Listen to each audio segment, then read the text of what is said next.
Hello, everyone. Welcome again to another marvelous episode of Little Talks with PopCultX. I am Daniel, and along with Gabriel, we are very excited to be joined today by a New York Times bestselling author, Fred Van Lente. Did I say that right, Fred?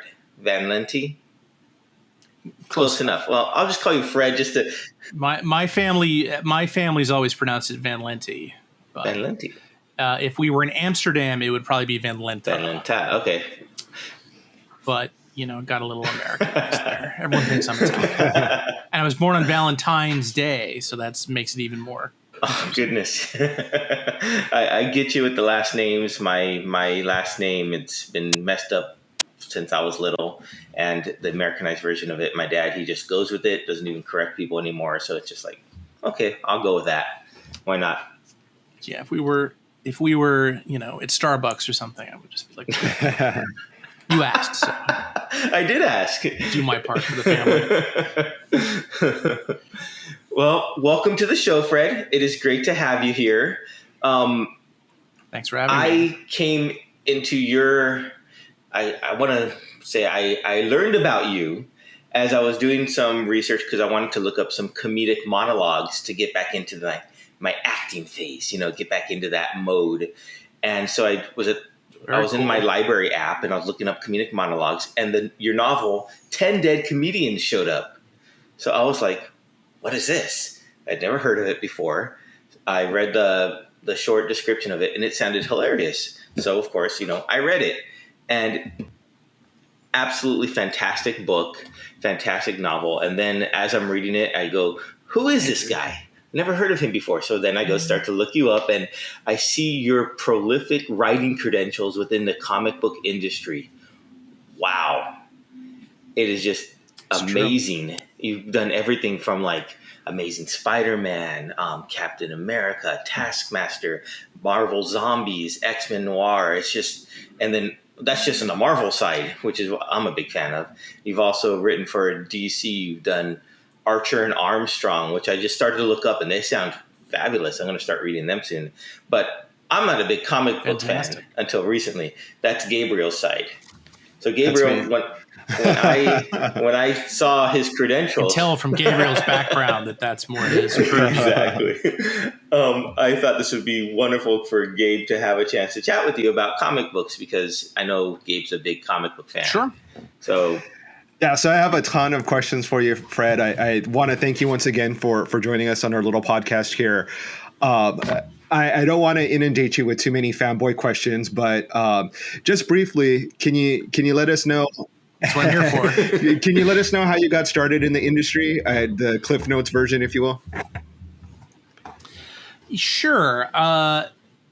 As to paraphrase Ernest Hemingway in The Sun Also Rises, I did it two ways, very gradually, then all at once. I started making comics with my buddies at Syracuse University. One of them, Steve Ellis, went on to, while he was still an undergraduate, in fact, to work for Valiant and Marvel and DC and I'm missing one, Ultraverse Malibu. And so I just moved to New York City with him and some of my friends. One of those, Ryan Dunleavy, I still do comics with. Literally, I was talking to him earlier today about a comic we're doing for the city of New York. Nice. We just sort of struggled. Like I said, Steve broke in really quickly, but then Steve and I ended up doing a comic together called Silencers that sort of got me. It was this indie comic for the small outfit out of Chicago called Moonstone Books. And that got me noticed by Marvel, and Marvel hired me to write stuff around 2005, and I was there until about 2012. I've had a couple go around since then, but then obviously I've worked at a bunch of other companies and written novels also, and still doing comics today, still working on new properties and working for new publishers, which is really exciting at this point in my career. Awesome. So it sounds like you kind of just started doing and just started making and creating content to kind of get the attention in order to open up doors. Is that what you would recommend to those people out there that are wanting to get in the industry, is just start doing it for themselves? Yeah. I mean, I had the advantage because I had a good friend who was already a professional published Marvel artist. So that was definitely a plus. That really was not as much of an advantage as you might think. I think he would agree with that also. But yeah, and particularly because the barrier to entry is so much lower now than, when I was doing it and starting out, the internet really couldn't handle the picture files you need to make online comics and web comics work that well. So you still had to go through print. Like one of the first things that Ryan Dunleavy and I did was this book, Action Philosophers, and we actually got a grant from Peter Laird's Zurich Foundation. He was actually in the 90s taking some of that, Kevin Eastman and Peter Laird created Teenage Mutant Ninja Turtles and made a lot of money. Eastman went and founded this publisher called Tundra and bought Heavy Metal magazine, did a lot of other things. Peter Laird founded this foundation that gave money for self-publishers, and that's how we self-published. So, I'm like probably the last generation of like the dead tree comics creators, who that's how we started out. Folks now who have Webtoon and Tumblr and all these other resources. Kickstarter wasn't around obviously when I was doing it. So definitely just start doing it, because it's not a situation where if you really want to write Spider-Man, for example, you're not going to submit Spider-Man pitches to Marvel and get hired. For one thing, their legal department won't let them read them, much less do anything about it. What they're going to want to do is what the big publishers want is they want somebody who they know is going to do the job they're hiring them to do. And they reach that conclusion by reading other comics you've done. Right. One thing I noticed, Fred, and this just speaks to what you were just talking about, is on your website, you very kindly give out like templates to scripts for how people can format their comic, as writers can format their scripts. Now, is that something that you just trying to give back to people, wanting to break in, or did someone give something like that to you and you're just trying to, pay it forward as well? Yeah. I mean, essentially what happened was that I developed this format. I'm a big fan of Steve Gerber, who was a big Marvel and DC writer in the 70s and 80s. And when I was on CompuServe, talking about the early days of the internet, CompuServe, yes, in the 80s, like someone had uploaded like an unpublished Howard the Duck script. He was created Howard the Duck, and he did this sort of parody Howard the Duck. He was going to do a parody of like Marvel Superhero Wars and Crisis on Infinite and all the big crossovers.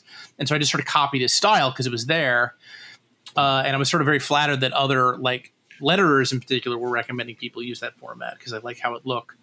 Nate Picos is a great letterer, primarily for Dark Horse, but he does a lot of stuff for Image also. He did a whole thing on his site about how he likes my format. And actually, he's got a great book coming out from Image that's about how to letter for comics. And if you are interested in lettering or doing comics, I absolutely would recommend picking it up.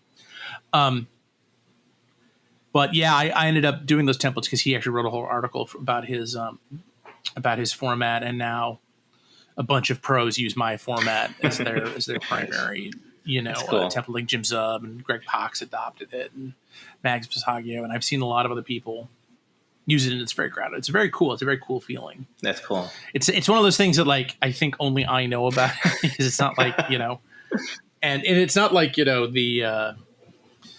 not like screenplay format, which has this very set specific style that literally everybody uses. This is comics is sort of much more fluid, but I always liked that. I always preferred it. Like a lot of people use like Final Draft to do screenplay format. But I always they're a big fan of that. Right on. So, doing research on you, I see that you have an academic background, and you made the decision to go into the comic book realm. And what attracted you to comics? Like, how far back does your interest in comics go from childhood days? I know you're a fan of Jack Kirby. Far back. The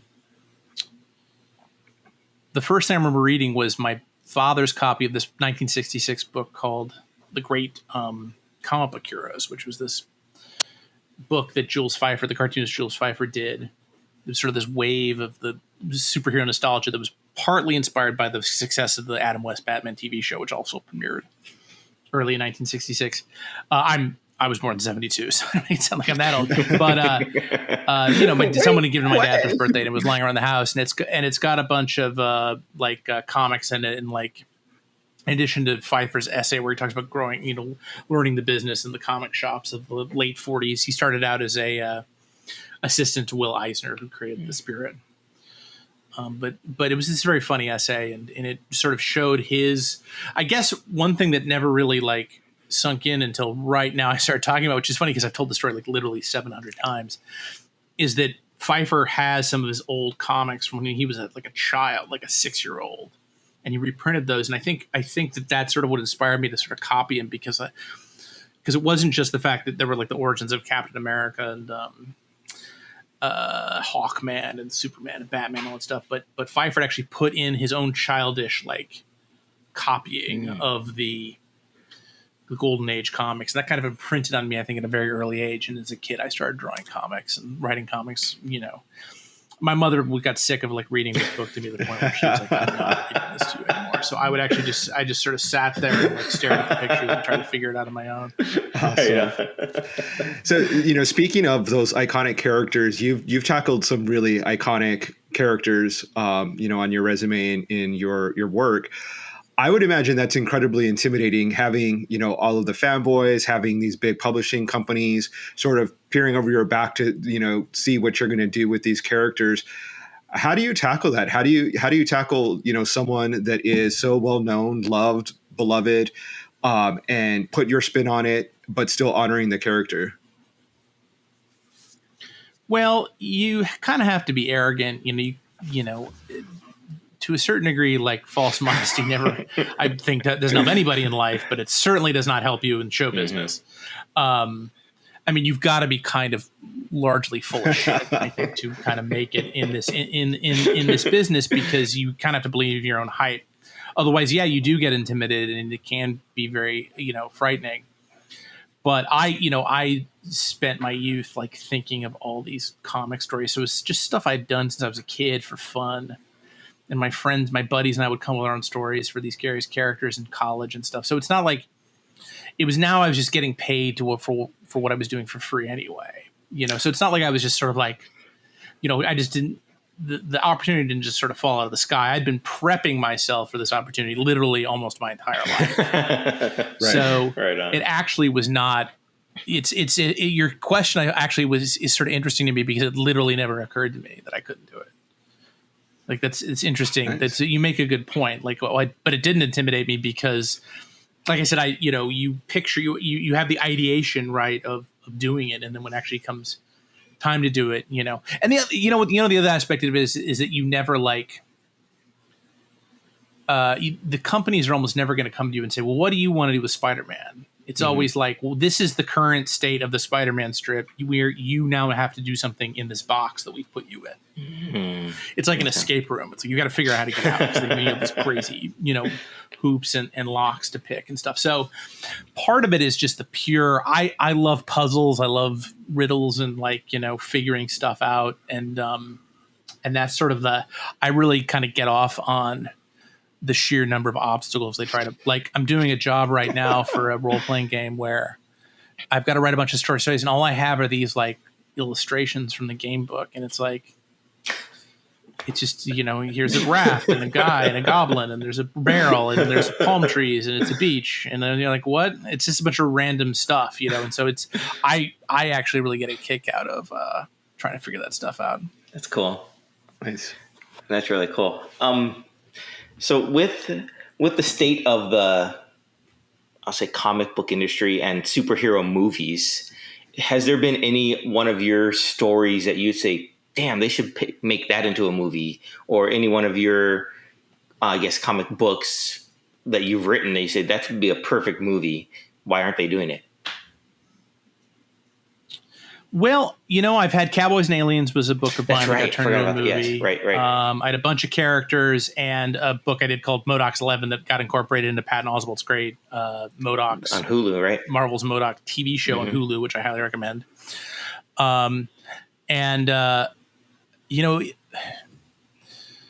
It would have been fun to see the Taskmaster book get made. I think that's that might have been screwed the pooch by what they did with that character in Black Widow.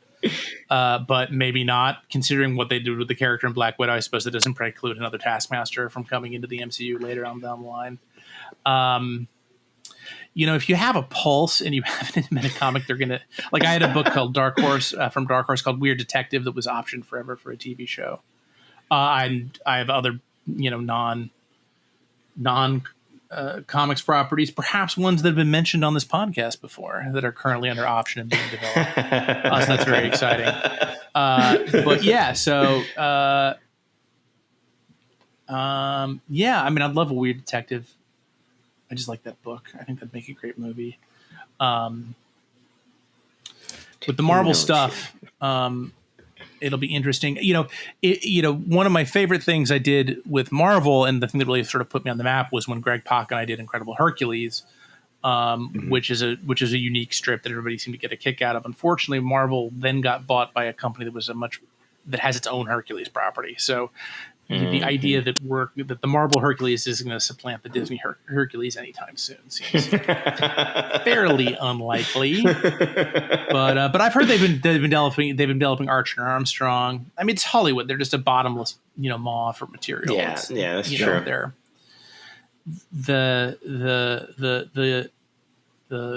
I wrote a novel called The Con Artist. If you enjoyed the Tenet community, you might follow up The Con Artist, which was a murder mystery set at San Diego Comic-Con. Right. I was really proud of that book. That'd be cool to be made into a movie, but I'd be happy for anything. I got a character Greg and I carried from Incredible Hercules was in Age of Ultron, the Avengers movie. So,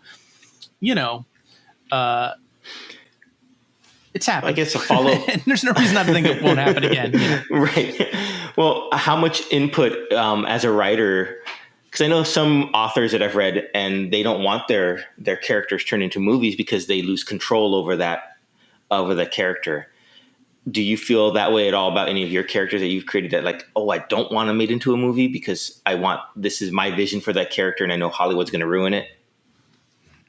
I mean, that's a really good position. My position is that I really like money. So, me too. Well, and Steve, they asked Stephen King this question once, where they were like, "Well, does it upset you that so many crappy movies have been made from your books, and then they supplant the books?" And he said, "You turn to a shelf." He's like, "What do you mean? They're all right here."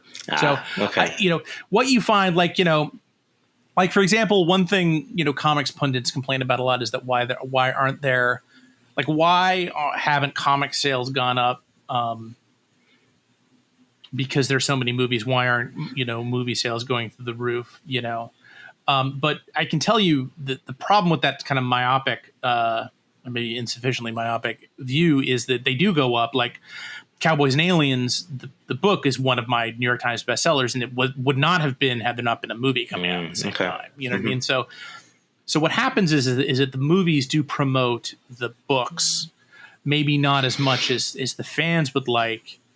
But they do, the rising tide definitely lifts all boats, and it doesn't really, Marvel wouldn't have reprinted my Taskmaster book like they did if that character wasn't in some version in Black Widow.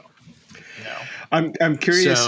Sorry, Fred, to interrupt there, but I'm curious if speaking of different characters that you've worked on, is there maybe an assignment that you wish you had on working on maybe an obscure character that you just always have loved, that you would love to kind of flesh out and develop into, maybe a series or a book that you'd like to see? No, not really. I mean, I've been doing this for a while now. So like what I find exciting is for when publishers come to me with stuff that I would have thought that I would be into, like Dynamite. Like Garth Ennis just created, not so long ago, created this female Punisher character, this Jennifer Blood character. I'm writing the new series for Dynamite. And it's just this gory grindhouse, like vigilante murder spree, and I freaking love it. I think it's one of the best things I've ever written, and I'd never heard of this character. I knew nothing about her until Dynamite, approached me to do it. So when I get excited, when you, number one, you can't get too hung up on, I really want to write Batman or whatever it is that you want to do, because the bottom line is that that's not up to you. And it really is. I don't care how, unless if Steven Spielberg called up DC and said, I want to write a Batman comic, they would let him. but unless you're at that level, it's just not going to happen. And they're not going to give Steven Spielberg the Batman ongoing. They're going to give him his own little, carve out of that character. You know what I mean? So it won't be really officially Batman. Yeah. He's Steven Spielberg. Why does he care? I just pulled that name out of the hat. But it's the same principle. If you're not Steven Spielberg, they're not just going to give you the character and be like, go for it.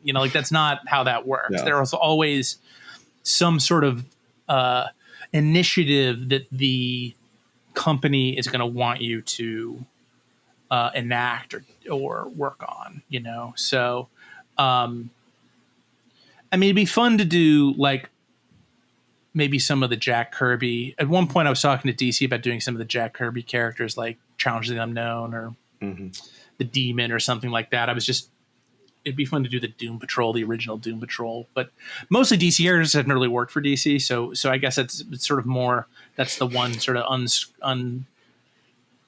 unscratched itch. But again, I don't think about it because it's just a daydream. Like you at a certain point you sort of realize that it's great to have dreams, but one thing when you start living out your dreams, they stop being dreams, they become reality. And so they're your dreams you've total control over, right? Reality is in the meat space, is you deal with other people in physics and all sorts of other stuff. On the flip side of that, did you get an assignment that you weren't as excited to work on and it was real work to kind of get through, or maybe you kind of rolled your eyes like, oh, I have to do this? Oh yeah, all the time. I mean, the one thing that really comes to mind is I've never liked the X-Men, so I got a Wolverine title. I just didn't get Wolverine. He just seemed like angry, hairy guy with knives in his hand. I couldn't get it. Like I could care less. But writing him, and particularly because we paired him with Kitty Pryde, who's a fun character, and sort of those two interacting with each other and playing off each other, that I really did end up loving that series, which was called Wolverine First Class. And I'm invariably at any comic con, like a mid-20s woman comes up to me and says, "This is my favorite comic when I was a kid." And I was like, "Thank you." And I'm like, "I'm so old." So old. We know what that's like. Can my arthritic hands sign this comic? But it's a cool feeling. Yeah. That is cool. That is really cool. So I'm going to circle back to 10 Dead Comedians real quick. And in that book, you do a lot of pop culture references. So with that being said, what inspires you in pop culture? What are you kind of like currently binging or watching or taking in reading, or what's currently in like your eyesight that you're enjoying right now? I got a Shudder subscription. I don't do a lot of I guess I do more horror than I give myself credit for, but I love Shudder. I love all the I like anything with I like old movies. Okay. So I've been watching a lot of the Italian giallo flicks for Jennifer Blood, like Mario Bava stuff, and Dario Argento stuff. Less Bava, sorry, more and Fulci and all those guys. I'm enjoying The Nick, which is this hospital show that Steven Soderbergh did for Cinemax that is now on HBO Max. I'm really enjoying that. Loved The Suicide Squad. That might be my favorite live action superhero movie. Same here. I saw it once on HBO Max and then liked it so much my wife and I went and actually saw it in the theater. So you're welcome, James. Doing our part to boost that BO. What else? I just read the whole run of the Doom Patrol. I write a semi-monthly, twice-monthly comics column for 13th Dimension, which is a great website my buddy Dan Greenfield runs. It's kind of a retro culture site. And so we do this thing where we pit I pit like similar titles against each other. So the latest one was, we call it Comic Book Deathmatch. It's a silly name for this column. Oh, nice. So we pit the Doom. We pit two. This is, a lot of people know this, but so two. DC and Marvel introduced two superhero teams that were sort of misfit freaks, led by a guy in a wheelchair, right? And they came out with 3 months of each other. It was Doom Patrol and X-Men. Mm-hmm. And so I pit the runs of Doom Patrol and X-Men against each other. So I read all the Doom Patrol, the original Doom Patrol, which I'd never done before. And that was just some rad insanity. That's cool. Because the Grant Morrison Doom Patrol is one of my favorite comics of all time. So it was cool to go back to the original. Because I'd only read samples from the first year, but now I've read the whole thing. It's a fun beach read application. That's really cool. That'd be a great book to see. Doom Patrol versus the X-Men. I know you said you're not a big fan, so I think maybe they would get demolished. Oh, if I did the Doom Patrol versus the X-Men, I mean, I don't know. The X-Men outnumber the Doom Patrol like 10-1. Does not seem like a fair fight. Maybe it would be the Doom Patrol versus the original 5 X-Men who were on the team when they were being published simultaneously. Yeah. So that would be slightly fairer.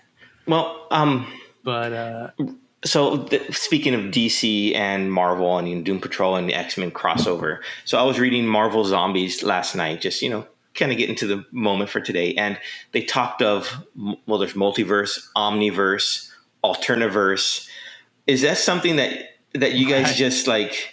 How many different type of verses are there? Or I mean, I'm not a huge comic book fan, like I said, but so is that something that you guys just said, what kind of verse should we make today, or how would you cross over those two different publishers into one? I know they've done crossovers before, though. Sorry, you mean like, how would I cross over? What kind of universe or verse would it be a crossover verse, or what would you call it if you were to cross them over? Well, they did a thing in the 90s when I was just getting out of college called the Tangent Universe. It was Amalgam Universe, where they actually merged the two together. Okay. So you had like Super Soldier was sort of Super Clark Kent crossed with Steve Rogers and that kind of thing. I mean, I don't. I'm not gonna lie to you. It's not an idea that excites me very much. I can certainly see like, and I had just read for the same column the Great Teen Titans and X-Men crossover that Walt Simonson and Chris Claremont did back in 83, 84, maybe 82. But it's a fun assignment. You kind of end up getting just having done Hercules and Psy-Lords and a bunch of sort of big concept science fiction books, I just am not enamored. I want to do. That's partly why I'm gushing so much, enthused so much about Jennifer Blood, which is a very kind of street level, down to earth crime book. I've just kind of lost interest in gods and godlike cosmic powers and all that stuff. Even Kirby took a break from that every once in a while. So I don't really. In fact, I'm doing a couple superhero things right now where, against the editor's wishes, I'm like, let's tone this. Let's bring it down. Bring the power level down. Just because I find it just more interesting. And I guess I just find it hard to relate. Like, I feel like I've said all Fred Van Landy, can say about cosmic archetypes and gods and things. It just can't handle it. And the idea of like merging the streams and kind of, because I've been hired to do this, do these big cosmic crossovers before. We ended Incredible Hercules with this book called Chaos War, which was literally like the entire multiverse gets destroyed. It just goes completely bananas. But I guess I'm more interested in telling human stories at this point. That's cool. So if there's if Daredevil met Batman, just to pull out what, that would, I guess, could be interesting, but I think I'm more of a fan of what you're saying, the more the street level, the grit, the human, not human interest story, but the human level where it's just a normal guy or an enhanced normal guy, not a godlike creature, and that really pulls in my attention more. So yeah, I hear you. So outside of the comic book realm, I'm because it is your job, it is your work. What do you do to escape from that? Like, what are you a big sports guy? Are you big music, movie? I know you mentioned you liked horror movies, but I'm sure, at one point you clock out and you're like, I'm done with comics for the day. Yeah, that's a good point. I mean, when you're a freelancer, and this is even, I think a lot of people are struggling with this during the pandemic lockdown, working from home and stuff. But I've always started at 9 and ended at 5, and I try not to work on the weekends, so it's just to keep a very strict schedule. I like cooking, gardening. I like bicycling. I'm a big biker. I am a sports fan. I like the Mets, unfortunately. But we all need challenge in our lives. I play video. I like video games a lot. Nice. Like Fallout 76 right now. Oh yeah, A little I'm playing behind. that. It's 5 years old, but I'm enjoying it. But it's such a great game, though. Fallout 76 is just, an immense I do. world. I and like it's, it. I'm a huge Fallout fan. Okay. Top 3 favorite video game franchises. Yeah. And I hadn't played this one yet because I didn't want to because it's the shared world thing, and I play video games to get away from people. I have no interest in interacting in my video games. I agree. But fortunately, because it's 5 years old, I've only encountered a couple players wandering around in space, and I just ignore them. They probably think I'm a dick. Hey, I'm there with you. I ignore when I play that game. I ignore everyone else. I just go do my own thing. And I really love Fallout 76 and the time era that it's set in, with like the early 50s. I would think, that's what like the technology looks like. Sure. And yeah, I'm a huge fan of that game, so I'm right there with you. I like it. I just started it. I'm only on level 25 or something. Only. Well, you see people wandering the game, and they're like 133rd level. There's a guy I ran into last night, and I was like, I'm not going to pick a fight with you. Exactly. And not happening. So we see your collection in the background. Are those all books that you've written, or are you also a collector of other things? They aren't. In fact, I did not write any of these books. In fact, very few of them are actually comics. This is my office. So this is the books I work from. My collection of books I've written are actually downstairs in my living room. Up here is a lot of reference works. That's my MODOK swag that Hulu very nicely sent me when the show premiered. I have a bunch of comps over there you can't see. I'm waiting for comic book cons to start. So I can get rid of some of those and sell some of those. I guess I should have added to my list of hobbies. I'm a huge role-playing game fan, so I'm doing a role-playing job right now, as I mentioned.